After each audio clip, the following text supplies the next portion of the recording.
এই জেনপাস ইউসি 2025 অ্যাসপিরেন্ট, তোমাদের যে মডেল অ্যান্সার কি তা তো পাবলিশ হয়ে গিয়েছে, এখনো ওএমআর সিটারে দেয়নি।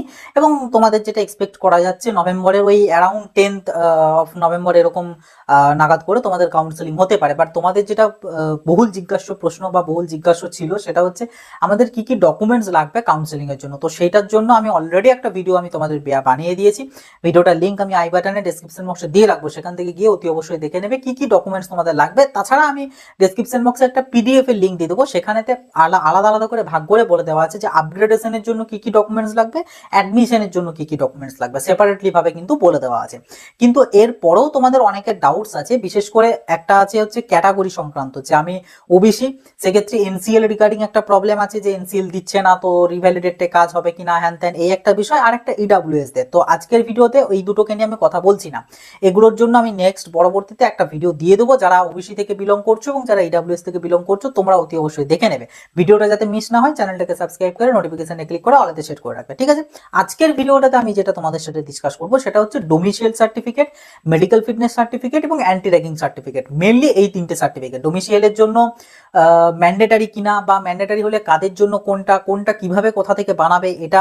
মেডিকেল ফিটনেস সার্টিফিকেট রিগার্ডিং জানাবো যে মেডিকেল টেস্ট বা যেগুলো আছে আর কি সেগুলো করাতে হবে কিনা, কাকে দিয়ে করাবে এগুলো, আর অ্যান্টি র্যাগিংটা নিয়ে। ওকে, তো অবশ্যই ভিডিওটা শেষ পর্যন্ত দেখবে, কোথাও স্কিপ করে গেলে কিন্তু বহু ইনফরমেশন তোমরা মিস করে যেতে পারো। এবং ভিডিওটা ভালো লাগলে একটা লাইক করে দেবে, সবার সাথে শেয়ার করে দেবে, এবং চ্যানেলটাই নতুন হয়ে থাকলে সাবস্ক্রাইব করে নোটিফিকেশনে ক্লিক করে অলতে সেট করে রাখবে। আর যারা আমাদের হোয়াটসঅ্যাপ গ্রুপটাই জয়েন হওনি জেনপাস রিগার্ডিং, সেটাতে অতি অবশ্যই জয়েন হয়ে যাবে, লিঙ্ক ভিডিও ডেসক্রিপশন বক্স এবং প্রথম পিন কমেন্টে দিয়ে রেখেছি। দেখো, প্রথম যেটা বিষয় তোমাদের এখানে ডোমিসিয়াল যে সার্টিফিকেট, ঠিক আছে, ডোমিসিয়াল যে সার্টিফিকেট। আচ্ছা, এখানে আরেকটা জিনিস বলি, সেটা হচ্ছে অনেকে না একটা জিনিস কনফিউজড হয়ে গেছো যে রেসিডেন্সিয়াল সার্টিফিকেট আর ডোমিসিয়াল সার্টিফিকেট। প্রথমে আগে এই বিষয়টা ক্লিয়ার করি, দুটো সেম জিনিস।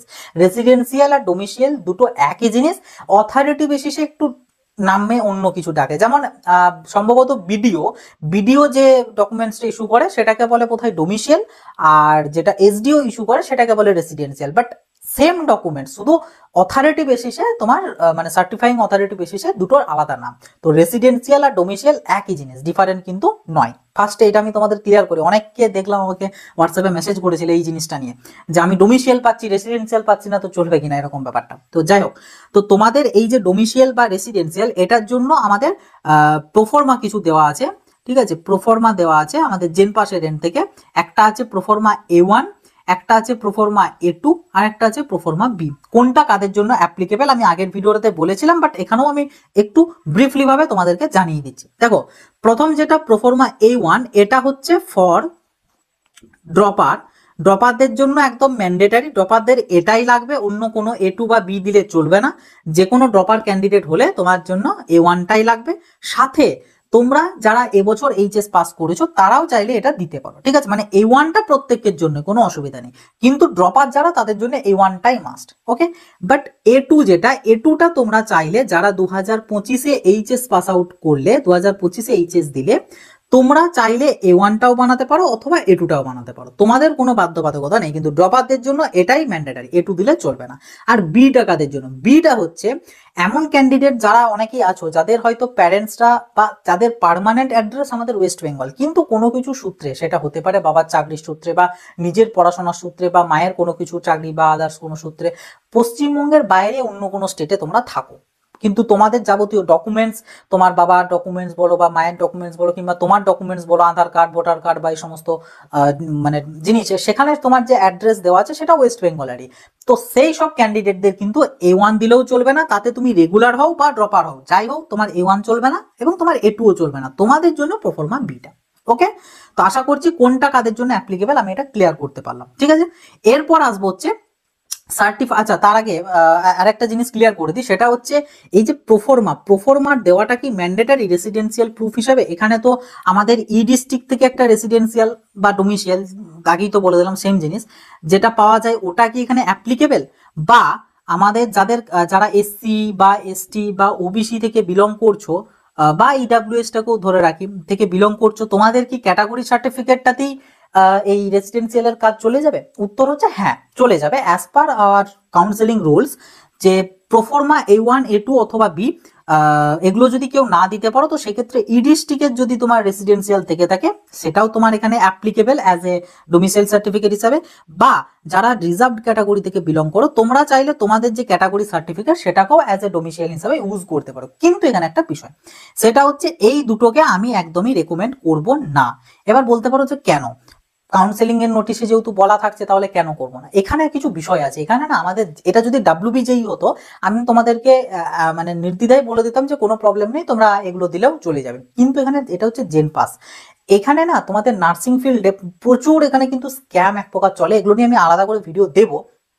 এখানে তোমাদের ইচ্ছাকৃতভাবে কিছু কিছু ডকুমেন্টসে খুঁত তারা বের করবে, কলেজ কনসার্ন বিশেষ করে প্রাইভেট কলেজগুলো, তারা এরকম জিনিস বের করবে এবং তোমাকে বলবে তোমার এটা ঠিক নেই, তো তোমার সিট এই হবে, সিট সেই হবে, হ্যান ত্যান করে অনেক কিছু কিন্তু প্রবলেম ক্রিয়েট করবে। তো আমার বলা হচ্ছে তোমাদের কাছে তখন হিউজ টাইম আছে, আমি তোমাদেরকে বলে দিলাম যে মোটামুটি 10th নভেম্বর আপাতত ধরে রাখতে পারো কাউন্সেলিং এর জন্য। তো আজকে হচ্ছে তোমাদের বোধহয় 26 অক্টোবর, তো এখনো তোমাদের কাছে হিউজ টাইম আছে, অ্যারাউন্ড প্রায় বোধহয় 15 দিনের মতন টাইম আছে। আর এই যে ডকুমেন্টস গুলো প্রোফর্মা আরে বানানো, এগুলোর জন্য বিরাট কিছু টাইম লাগে না, এগুলো তোমার অ্যারাউন্ড 1 সপ্তাহের মধ্যেই তুমি বানিয়ে ফেলতে পারবে, কোনো কোনো এরিয়াতে তো 2-3 দিনেও বানানো হয়ে যাবে। তো শুধু শুধু আমার ওই সকল ঝামেলাতে আমি কেন যাব, সিম্পলি প্রোফর্মা আমি বানিয়ে নেব, বাস আমি নিশ্চিন্তভাবে থাকতে পারবো ডোমিসাইল সার্টিফিকেটের বিষয়টাতে। তো আমি এখানে প্রত্যেকটা ক্যান্ডিডেটকে রেকমেন্ড করব তোমরা প্রোফর্মা A1 A2 বা B এগুলোর মধ্যেই বানাও, এগুলোর ভরসায় থাকবে না। এটা হচ্ছে ফার্স্ট থিং। আর একটা জিনিস যেটা অনেকে জিজ্ঞাসা করতে পারো যে বিটা তো বুঝতে পারলাম কাদের জন্য, তো বিটাকে যদি বাদও দিই তো A1 A2 দুটোই কি লাগবে, আমরা যারা HS 2025-এ দিয়েছি তাদের জন্য বলি না, দুটো যে কোনো একটা দিলেই চলবে। তবে এক্ষেত্রেও A1টাকে বানানোটাকে একটু বেশি প্রাধান্য দেবো। তবে এই জায়গাতে আমি একদমই বলবো না যে A2টা তোমরা বানাতে পারো না, A2টাও তোমরা বানাতে পারো 2025-এ যারা HS দিয়েছো, বাট A1টা তুলনামূলক বেশি আর কি ভ্যালু আর কি ক্যারি করে, ভ্যালুয়েশন ক্যারি করে। কেন? কারণ A1 এর যে সার্টিফাইং অথরিটি গুলো আছে সেগুলো একটা প্রপার বা একটা বলতে গেলে একটু উঁচু উঁচু পোস্টের অথরিটি, যে জন্য A1 এর ভ্যালুয়েশনটা একটু বেশি, তাই রেকমেন্ড করা হয় A1টাকেই বানানো। এটা কিন্তু আবার বলছি 2025 HS পাস আউটদের কথা বলছি, কারণ তোমাদেরই দুটোর মধ্যে যে কোনো একটা অপশন আছে, বাকি ড্রপার যারা তাদের তো একটাই অপশন A1, তাদের বানাতেই হবে ওটা। কিন্তু তোমরা দুটোর যে কোনো একটা বানালেও চলবে, আবার চাইলে দুটোই বানিয়ে রাখতে পারো আরো সেফটির জন্য, বাস এই হচ্ছে বিষয়। তো A1 সই কাদেরকে কাদেরকে দিয়ে করাতে পারো, আমি দেখো স্ক্রিনে এখানে দিয়ে দিচ্ছি যে A1 এর জন্য এবং B এর জন্য সার্টিফাইং অথরিটি কারা, মানে কাদেরকে দিয়ে সই করাতে পারো, দেখো স্ক্রিনে আমি দিয়ে দিয়েছি। ওকে, তো এখানের মধ্যে থেকে যে কোনো একটা অফিসারকে দিয়ে তুমি এটা সইটা করাতে পারো, ঠিক আছে। আমি দেখিয়ে দিচ্ছি কোথায় কিভাবে কি সই করাবে, কি বিষয় না বিষয় সেটা। আর A2টা হচ্ছে তোমরা HS যে স্কুল থেকে পাশ করলে সেই স্কুলের হেডমাস্টার মশাইকে দিয়ে সই করাতে হবে, বাস তাহলেও তোমার ওটা অ্যাজ এ ডোমিসাইল হিসাবে কাজ চলে যাবে। তো আশা করছি সার্টিফাইং অথরিটি এবং ডোমিসাইল সার্টিফিকেট রিগার্ডিং যে ডাউটস কোয়ারিজ গুলো ছিল সেগুলো ক্লিয়ার করতে পেরেছি। এবার আসবো হচ্ছে ডোমিসাইল সার্টিফিকেট গুলো বানাবে কি করে, মানে প্রোফর্মা গুলো, ঠিক আছে। তো তার আগে আমি দেখো স্ক্রিনেতে দেখিয়ে দিচ্ছি কোনটা প্রোফর্মা A1, কোনটা A2 আর কোনটা B। এই যে এখন যেটা দেখতে পাচ্ছ এটা হচ্ছে প্রোফর্মা A1, দেখো উপরে লিখেই দেওয়া আছে প্রোফর্মা A1। এখন যেটা দেখতে পাচ্ছ এটা হচ্ছে প্রোফর্মা A2, মানে যেটা এই আমাদের হেডমাস্টার মশাইকে দিয়ে সই করাতে হয়। আর এখন যেটা দেখতে পাচ্ছ এটা হচ্ছে প্রোফর্মা B। আমি বলে দেবো কোথায় কি ফিল করতে হবে না করতে হবে ডিটেলসে, বাট এগুলো ফরম্যাটগুলো। তো এই যে ফরম্যাট, এই ফরম্যাটটা তোমাদের লাগবে কাউন্সেলিং এর জন্য, এই ফরম্যাটটা। এবার এগুলোকে তোমাদেরকে প্রিন্ট করাতে হবে, প্রিন্ট আউট বের করে যে সার্টিফাইং অথরিটি দেখালাম, তো প্রোফর্মা বেসিসে সেই সার্টিফাইং অথরিটির কাছে গিয়ে তোমাকে সই আনতে হবে। কিন্তু এখানে ওই যে সার্টিফাইং অথরিটি তারা ডাইরেক্টলি তোমাকে এই প্রোফর্মাগুলোতে মানে ফরম্যাটগুলোতে সই তারা করবে না, এটার জন্য কিছু প্রি অ্যাক্টিভিটি তোমাদেরকে ফলো করতে হবে, সেটাই আগে জানতে হবে। সেটা হচ্ছে এখানে দুই ধরনের ক্যান্ডিডেট আছে, এক ধরনের ক্যান্ডিডেট আছে যারা ব্লক বা পঞ্চায়েত এরিয়ায় থাকো, আরেক ধরনের ক্যান্ডিডেট আছে যারা মিউনিসিপ্যালিটি এরিয়ায় থাকো। তো তোমাদের দুজনদের জন্য ডিফারেন্ট প্রসেস আছে। যারা ব্লক বা পঞ্চায়েত এরিয়ায় থাকো তাদেরকে যেটা করতে হবে, প্রথম তোমরা যাবে হচ্ছে তোমাদের পঞ্চায়েতে, ঠিক আছে। তোমরা প্রথম যাবে তোমাদের পঞ্চায়েতে গিয়ে বলবে ওখানে যে যারা আছেন যে আমার একটা ডোমিসাইল সার্টিফিকেট লাগবে বা রেসিডেন্সিয়াল, একই জিনিস, দুটো যেটার খুশি একটা বলবে যে আমার ওটা লাগবে। তো তাহলেই পঞ্চায়েত থেকে তোমাকে একটা সার্টিফিকেট দিয়ে দেবে, ডোমিসাইল সার্টিফিকেট দিয়ে দেবে। দেন পঞ্চায়েত থেকে দেওয়া ওই ডোমিসাইল সার্টিফিকেটটা নিয়ে যাবে, নিয়ে গিয়ে BSK তে যাবে, বাংলা সহায়তা কেন্দ্র। এই BSK কোথায় পাবে? BSK তোমরা প্রত্যেকটা ব্লকে পেয়ে যেতে পারো। তাছাড়া তোমরা BSK এর ওয়েবসাইট থেকে গিয়ে ফাইন্ড BSK বলে অপশনস আছে, ওখান থেকে তুমি তোমার এরিয়া, ডিস্ট্রিক্ট, ব্লক এগুলো নামগুলো দিলি তোমার নিয়ার বাই BSK এর লোকেশন দিয়ে দেবে, সেখান থেকে গিয়েও তোমরা অ্যাপ্লাই করতে পারো। এবার BSK ছাড়াও এখানে অনেকে আছে যারা পার্সোনালিও মানে এটা অ্যাকচুয়ালি তোমাকে অনলাইনে অ্যাপ্লাই করতে হবে। তো অনলাইনে অ্যাপ্লাই তুমি যে কোনো সাইবার ক্যাফের থেকেও করাতে পারো, আবার নিজেও করতে পারো এই ডিস্ট্রিক্টের পোর্টাল থেকে। বাট এগুলোকে আমি অ্যাভয়েড করতে বলবো, আমি বলবো বিএসকে থেকে গিয়ে করানো। বিএসকেটাও এক প্রকার অনলাইন সাইবার ক্যাফেই, বাট এটা গভর্নমেন্টের রেকগনাইজ বা গভর্নমেন্টের তরফ থেকে একটা অনলাইন ক্যাফে। তো এইখান থেকে করালে কি তোমার সার্টিফিকেট বা এগুলো তুলনামূলক বেশি তাড়াতাড়ি পাবে, সাথে কোনো প্রবলেম আসবে না। কিন্তু এখন পার্সোনালি যদি কেউ অ্যাপ্লাই করো এই ডিস্ট্রিক্ট থেকে নিজের ফোন থেকে বা নিজের ল্যাপটপ থেকে, অনেক সময় প্রবলেম আসছে, আমি তো নিজে খেয়াল করছি প্রবলেম আসছে। অনলাইন ক্যাফের থেকে করালেও অনেক সময় কিন্তু ইস্যু আসছে। তো অত শত ঝামেলায় না গিয়ে বিএসকে থেকে অ্যাপ্লাই করলে বেটার। তা না হলে চাইলে তোমরা ওইভাবেও করতে পারো, কিন্তু যেটা করতে হবে সেটা হচ্ছে এই ডিস্ট্রিক্ট বলে একটা পোর্টাল আছে, এই পোর্টালেতে গিয়ে তোমাকে অ্যাপ্লাই করতে হবে। এখানে অ্যাপ্লাইয়ের জন্য তোমার যেটা লাগবে সেটা হচ্ছে এই পঞ্চায়েত থেকে ইস্যু করা সার্টিফিকেটটা লাগবে, সাথে বোধহয় তোমার আধার কার্ড লাগবে, তোমার 1 কপি পাসপোর্ট ফটো লাগবে। এগুলো তোমাকে দিতে হবে। এগুলো দিয়ে দিলেই তোমার অ্যাপ্লাইটা হয়ে গেলো। এবার 2 দিন বা 3 দিন বা 4 দিন পরে তোমাকে স্ট্যাটাস চেক করতে হবে যে হয়েছে কিনা। যখন হয়ে যাবে সেই যে কপিটা বেরোলো সেটা হচ্ছে ই ডিস্ট্রিক্ট থেকে বেরোনো ডোমিসাইল সার্টিফিকেট, যেটা অ্যাজ পার রুলস এলিজিবল মানে অ্যাপ্লিকেবল মানে ভ্যালিড। কিন্তু যেহেতু আগেই বললাম যে এটাকে না দেওয়াটাই বেটার। এরপরে যেটা করবে সেটা হচ্ছে ই ডিস্ট্রিক্ট থেকে এই পাওয়া যে সার্টিফিকেটটা, এই সার্টিফিকেটটা নিয়ে যাবে, আমি এখানে লিখে দিচ্ছি, ই ডিস্ট্রিক্ট থেকে পাওয়া সার্টিফিকেট নিয়ে যাবে, সাথে নিয়ে যাবে তোমার আধার কার্ড, ঠিক আছে, সাথে তোমার আধার কার্ড, সাথে ওই প্রোফর্মাটা মানে প্রোফর্মা A1, এই 3টে ডকুমেন্টসকে একসাথে নিয়ে কোথায় যাবে, যাবে হচ্ছে তোমার ব্লকে যাবে। ব্লকে গিয়ে বিডিওকে দিয়ে সই করাবে, বিডিওকে দিয়ে সই করাবে। কোনো প্রকার জয়েন্ট বিডিও বা অন্য অথরিটিকে দিয়ে করালে চলবে না, ব্লকের বিডিওকে দিয়েই করাতে হবে। ওকে, বিডিওকে দিয়ে করালে উনি A1 ফরম্যাটটাতে সই করে দেবে। এবার তোমার এই যে দুটো ডকুমেন্টস, এগুলো সব তো জেরক্স নিয়ে যাবে, এগুলো জেরক্স নিয়ে যাবে, আর এটার প্রিন্ট আউট বার করবে ওই যে ফরম্যাটটা আছে সেই ফরম্যাটটার থেকে। এই দুটো ডকুমেন্টস তোমার ওরা জমা নিয়ে নিতে পারে, আবার তোমাকে ফেরতও দিয়ে দিতে পারে। বাট এই ফরম্যাটটা তোমাকে ফেরত দেবেই, কারণ তুমি তো এটাতেই সই করাতে চাইছো। দেন তোমার এটা হয়ে গেল। এবার এইটাকে রেখে দেবে, এইটাই তোমার কাজে লাগবে কাউন্সেলিং এ। এটা হচ্ছে ব্লকের জন্য। মিউনিসিপ্যালিটি এরিয়াদের জন্য সেমই প্রসেস, বাট একটু ডিফারেন্স আছে। সেটা হচ্ছে, তো এইখানে যেহেতু ব্লক এরিয়ার ক্ষেত্রে আগে পঞ্চায়েত থেকে নিতে হচ্ছিল, তোমাদের ক্ষেত্রে আগে তোমরা মিউনিসিপ্যালিটির থেকে নেবে, মিউনিসিপ্যালিটির থেকে ইস্যু করাবে, ইস্যু করে সেই সেম ভাবেই তোমাদেরকে বিএসকে বা অনলাইন ক্যাফের থেকে এই ডিস্ট্রিক্টে অ্যাপ্লাই করতে হবে। করে পরে এইখানে তোমাদের সার্টিফাইং অথরিটি বিডিও নয়, তোমাদের ক্ষেত্রে সার্টিফাইং অথরিটি হবে এসডিও। এইটুকুই জাস্ট ডিফারেন্স, বাকি প্রসেস সেম। যখন অনলাইন কপি পেয়ে যাবে, অনলাইন কপি পাওয়ার পর অনলাইন কপির সাথে আধার কার্ড সাথে প্রোফর্মা 3টে নিয়ে তোমরা যাবে হচ্ছে এসডিও অফিস, এবং ওখানে এসডিও কে দিয়েই সইটা করাবে। এই হচ্ছে আমাদের ডোমিসাইল সার্টিফিকেট বানানোর প্রসেস, সার্টিফাইং অথরিটি এবং আরো রিলেটেড ডোমিসাইল সার্টিফিকেট যে ডাউটস কোয়ারিজ গুলো ছিল সেগুলোর উত্তর। ঠিক আছে, আশা করছি ডোমিসাইল রিগার্ডিং এই বিষয়টা তোমাদেরকে আমি ক্লিয়ার করতে পেরেছি। নেক্সট এবার আমি তোমাদেরকে দেখিয়ে দেবো ওই যে প্রোফর্মা গুলো বললাম, প্রোফর্মা গুলোর কোথায় কি কি জিনিস ফিল করবে এবং কোথায় সইটা করাবে বিডিও বা এসডিও কে দিয়ে, এবং কিভাবে বুঝবে যে এটা তোমার রেডি হয়ে গিয়েছে, সেগুলো আমি তোমাদের সাথে এবারে শেয়ার করব। তো আমি সাইডে এখানে স্ক্রিন রেকর্ডিংটাও আমি চালিয়ে দিচ্ছি, এখান থেকে তোমরা নিজেরাই চেক করতে পারবে বা দেখতে পাবে যে কোথায় কি করতে হবে। দেখো, এগুলো হচ্ছে আমাদের প্রোফর্মা গুলো, ঠিক আছে। এখানে আছে এই যে এটা দেখতে পাচ্ছ, এটা হচ্ছে প্রোফর্মা A1, এর নিচে আছে এটা হচ্ছে প্রোফর্মা A2, এবং তার নিচে আছে আমাদের প্রোফর্মা B। এগুলো হচ্ছে মেইনলি আমাদের আর কি প্রোফর্মা গুলো, যেগুলোতে তোমাদেরকে সইটা করাতে হবে। ওয়েট, হ্যাঁ, তো ফার্স্ট থিং যেটা আমি তোমাদের সাথে বলবো, মানে ফার্স্ট যে প্রোফর্মাটা আলোচনা করব সেটা হচ্ছে আমাদের প্রোফর্মা A1টা। তো প্রোফর্মা A1টার ক্ষেত্রে এই যে পেজটা, এই যে পিডিএফটা, এটার লিঙ্ক আমি এই ভিডিও ডেসক্রিপশন বক্সে দিয়ে রাখবো, ওখান থেকে গিয়ে তোমরা পিডিএফটাকে প্রিন্ট করে নেবে। যে পেজটা তোমার দরকার, যেটাতে তুমি ইস্যু করাতে চাইছো, সেই পেজটাকে প্রিন্ট আউট করে নেবে। করার পর যদি কেউ A1 করাতে চাও, তো A1 এর ক্ষেত্রে এই যে ফার্স্ট যে ব্ল্যাঙ্কসটা রয়েছে এইখানে হবে তোমার নাম। কিভাবে নামটা লিখবে? ফুল ক্যাপিটাল লেটারে লিখতে পারো, রেগুলার হ্যান্ডেও লিখতে পারো, কোনো অসুবিধা নেই। আমি রেকমেন্ড করবো ফুল ক্যাপিটালে লেখা। হলো, তারপরের যে ব্ল্যাঙ্কসটা রয়েছে এখানে হচ্ছে তোমার গার্জেনের নেম, মানে বিশেষ করে তোমার বাবার নেম এখানে দিলে। দেন তারপর এইখানে হচ্ছে তোমাদের ভিলেজ নেম অথবা হাউস নম্বর থেকে থাকলে হাউস নম্বর, দেন স্ট্রিট নেম থাকলে দেবে, না থাকলে নাও দিতে পারো, কোনো অসুবিধা নেই। দেন পোস্ট অফিসের নেম, পুলিশ স্টেশন এবং ডিস্ট্রিক্ট ফিল আপ করলে। করার পর এই যে ছকটা রয়েছে না, এই ড্যাশ, এইটা হচ্ছে অনেকে আবার নাও জানতে পারো। এটা হচ্ছে মেনলি তোমাদের যে এরিয়াটা সেটা কোন বিধানসভার আন্ডারে সেইটা জানতে চেয়েছে।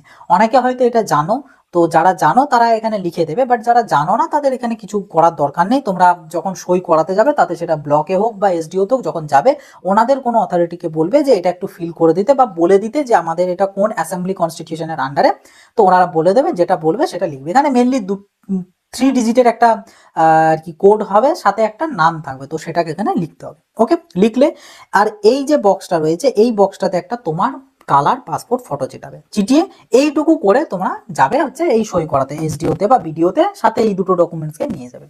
হলো, গেলে যাওয়ার পর ওইখানে গিয়ে এই যে ক্যান্ডিডেট সিগনেচার বলে যে অপশনটা আছে এইখানে তোমরা সই করবে ওনাদের কাছে, এখানে দেখো বলেই দেওয়া আছে, ওই জন্যই আমি এটা আগে থেকে করে নিয়ে যেতে বললাম না।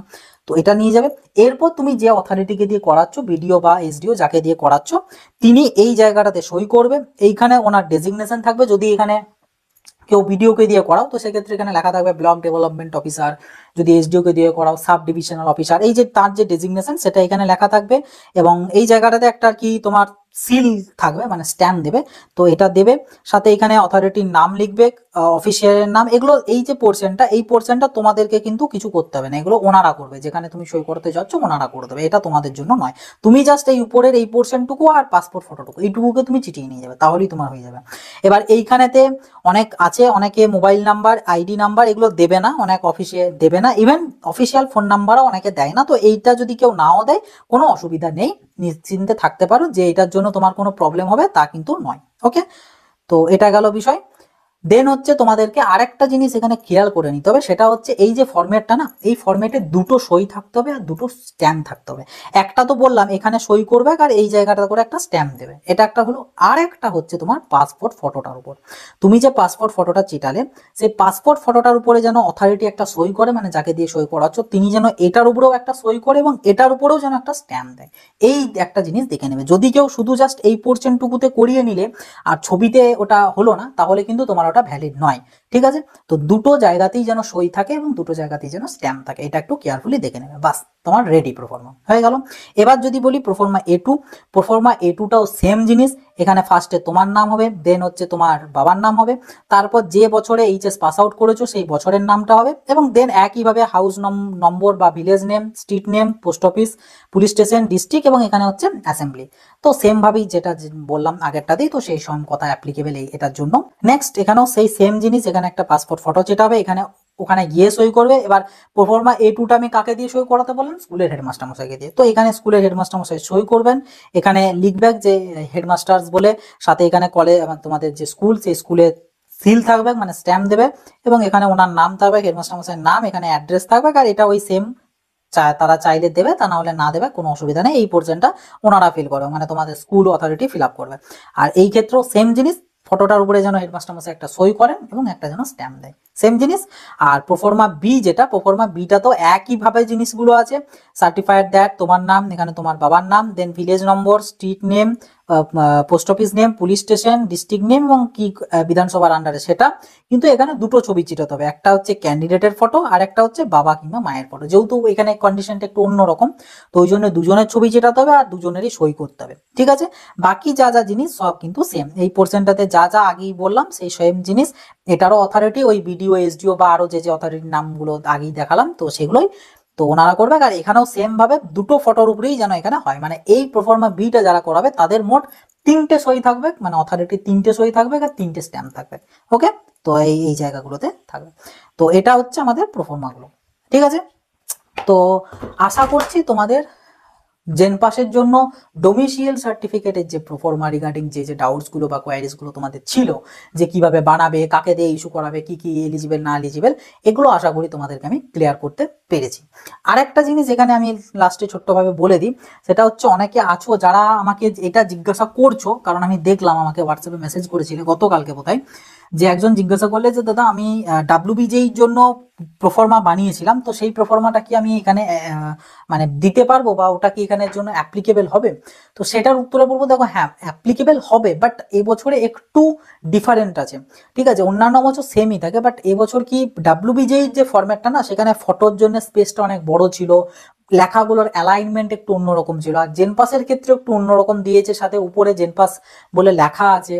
তো সেই জন্য আমি বলবো যে ওটা রাখতে পারো, বাট আমার মতে বলে যদি জেনপাসের জন্য এই জেনপাসের ফরম্যাটটাই নতুন করে বানাতে পারো সেটা বেটার হবে, এটা আর কি আমার রেকমেন্ডেশন। ঠিক আছে, এবার তোমাদের ইচ্ছা, কিন্তু আমি এখানে বলবো সেফ থাকার জন্য, কারণ বলছি না এখানে অনেক প্রবলেম ক্রিয়েট করে, তাই আমি এখানে বলবো যে তোমরা জেনপাসের জন্য জেনপাসের ফরম্যাটটাই বানিয়ে নিলে একদম সেফ অ্যান্ড সিকিউর থাকতে পারবে। তো এই আর কি ডোমিসিয়াল রিগার্ডিং যাবতীয় জিনিস। এই ভিডিওটা ইতিমধ্যে অনেক লম্বা হয়ে গিয়েছে, কাজে এই ভিডিওটাতে আর আমি মেডিকেল ফিটনেস আর অ্যান্টি র্যাগিং নিয়ে কথা বলছি না। নেক্সট ভিডিওতে আমি এই দুটোকে নিয়ে ডিসকাস করে দেবো। এবং ডোমিসিয়াল সার্টিফিকেট রিগার্ডিং যদি এখনো কারোর কোনো কিছু ডাউটস থেকে থাকে সেটা নির্দ্বিধায় কমেন্ট বক্সে লিখে জানাতে পারো।